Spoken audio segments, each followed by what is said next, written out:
Hi friends, welcome back to our channel. జాతీయ ఇంధన ఆయుధాలు తయారీ ప్రోగ్రాంలో భాగంగా శక్తివంతమైన లేజర్లు, అధిక శక్తితో కూడిన మైక్రోవేవ్లు వంటి ఆయుధాల రూపకల్పనకు రక్షణ మంత్రిత్వ శాఖకు చెందిన defence research and development organisation DRDO ప్రణాళికలు రచిస్తోంది. భవిష్యత్తులో ఇవి ప్రపంచానికి కీలకమైన ఆయుధాలుగా మారతాయని భావిస్తోంది. జాతీయ ప్రోగ్రాంలో స్మాల్, మీడియం, లాంగ్ రేంజ్ లక్ష్యాలు ఉంటాయి.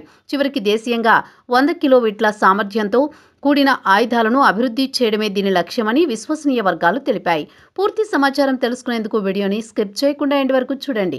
శత్రువుల క్షిపణులు, యుద్ధ విమానాలను సులభంగా అడ్డుకునే chemical, oxygen, iodine, high power fibre లేజర్ల నుంచి రహస్య లేజర్తో నడిచే ఖాళీ వంటి ఆయుధం వరకు ఎనర్జీ సాయంతో పనిచేసే అనేక ఆయుధాల తయారీ ప్రాజెక్టులపై DRDO పనిచేస్తోంది. కానీ ప్రస్తుతం అవి ఇంకా అందుబాటులోకి రాలేదు.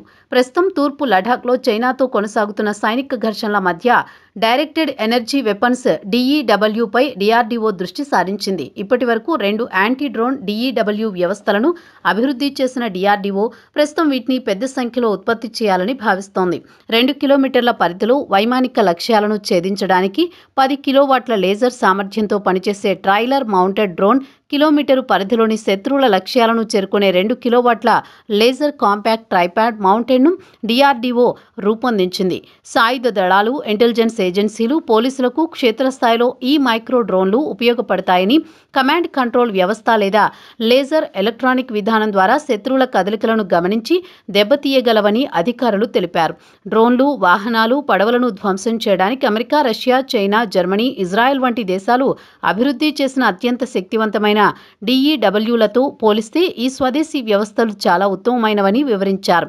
ఉదాహరణకు, అమెరికాలో చాలా ఏళ్ల కిందటే డ్రోన్లను కూల్చడానికి ఒక యుద్ధ నౌక నుంచి 33 కిలోవాట్ల లేజర్ ఆయుధాన్ని పరీక్షించింది.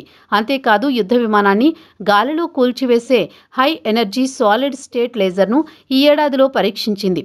వాస్తవానికి క్రూయిజ్ క్షిపణులను కూల్చివేసే 300 నుంచి 500 కిలోవాట్ల సామర్థ్యం గల DUలు అమెరికాకు అందుబాటులోకి రావడం కేవలం 4-5 ఏళ్లు పడుతుంది.